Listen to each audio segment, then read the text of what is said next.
चलो बच्चों, चलिए इस सवाल को सॉल्व करते हैं। तो सवाल है हमारा कि normal green male maize plant is crossed with albino female, the progeny is albino. Because इस सवाल को समझने के लिए हमें सबसे पहले क्या होता है कि साइटोप्लाज्मिक इनहेरिटेंस को समझना पड़ेगा। ठीक है, तो साइटोप्लाज्मिक इनहेरिटेंस एक तरीके का इनहेरिटेंस का तरीका है, ठीक है ना, जो कि मेंडेलियंस लॉ ऑफ इनहेरिटेंस को फॉलो नहीं करता है। ठीक है ना, ये एक अलग ही तरीके का इनहेरिटेंस है। इसमें होता क्या है कि साइटोप्लाज्म इसमें होता क्या है कि जो फीमेल्स होती है ना, फीमेल्स हैव साइटोप्लाज्म। फीमेल के यहाँ पे मतलब है उनका एग का ओवम। ठीक है ना, female egg have cytoplasm in which genetic factors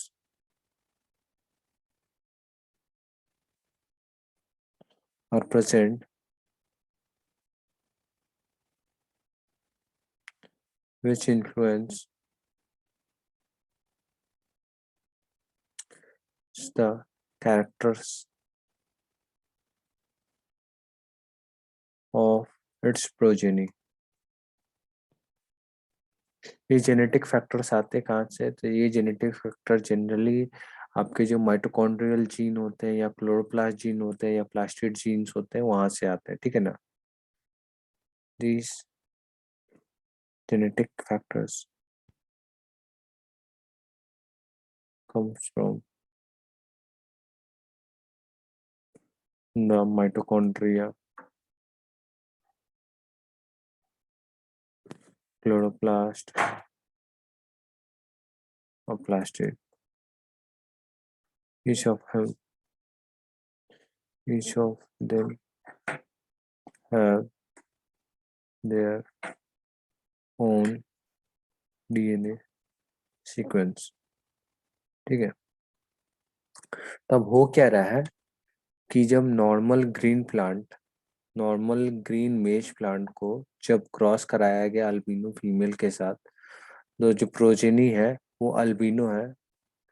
तो इसका रीजन ये है because a trait for albinism is dominant, नहीं ऐसा कुछ नहीं है। B the albinos have biochemical to destroy plastid drives from green male plant, नहीं ऐसा कुछ, ये भी नहीं है रीजन।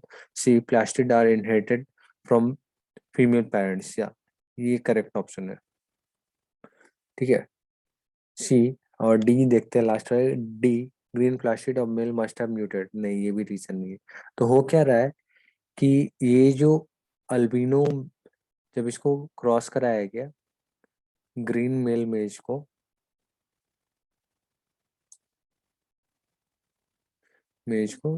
क्रॉस कराया गया अल्बिनो के साथ, ठीक है ना, अल्बिनो फीमेल के साथ, तो इसमें क्या हुआ ना कि साइटोप्लाज्मिक इनहेरिटेंस होने के कारण से तो जो कैरेक्टर्स था ना अल्बिनो का, वो उसके साइटोप्लाज्म में होने के कारण से वो क्या हुआ कि ट्रांसफर हो गया प्रोजेनी में, transfer of plastids.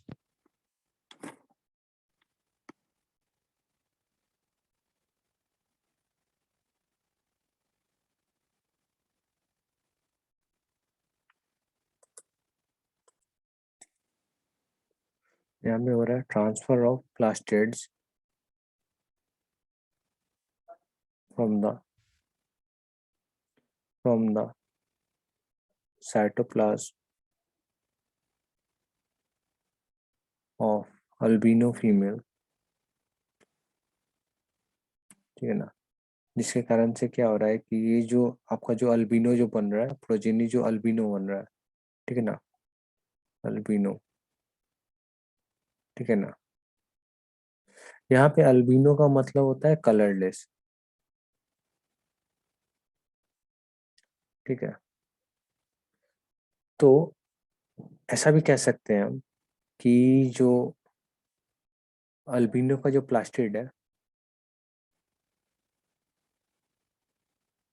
Albino plastid जो है उसका साइटोप्लाज्मिक इनहेरिटेंस हुआ। ठीक है ना, साइटोप्लाज्मिक इनहेरिटेंस हुआ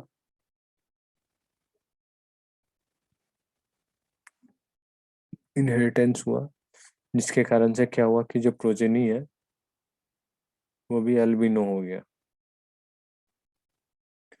तो एक बार फिर से इस चीज़ को समझने का कोशिश करते हैं कि ये जो क्वेश्चन है ये हमारा साइटोप्लाज्मिक इनहेरिटेंस के से रिलेटेड है। तो साइटोप्लाज्मिक इनहेरिटेंस में होता है क्या है कि जो फीमेल्स होती हैं उनके पास साइटोप्लाज्म होता है, उस साइटोप्लाज्म में क्या जेनेटिक फैक्टर्स होते हैं, ठीक है ना।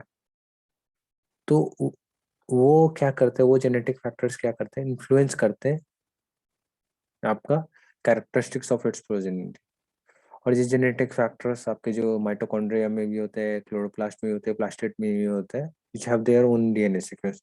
तो अब यहाँ पे हो क्या रहा है कि जब ग्रीन मेल मेष को जब क्रॉस कराया गया अल्बिनो फीमेल के साथ, तो हमारा जो जनरेशन हुआ, फर्स्ट जनरेशन जो प्रोजेनी बना वो अल्बिनो हुआ। अल्बिनो इस कारण से हुआ क्योंकि जो यहाँ पे जो ट्रांसफर ऑफ प्लास्टिड्स हो रहा है ना, वो हो रहा है आपका from the cytoplasm of albino female. और अल्बिनो का मतलब होता है कलरलेस, ठीक है ना। तो अल्बिनो प्लास्टिड का जब साइटोप्लाज्मिक इनहेरिटेंस हुआ तो प्रोजेनी भी क्या हो गया हमारा अल्बिनो। तो option C is the correct option that describes this condition कि when a normal grain male maize plant is crossed with albino female, the progeny is albino.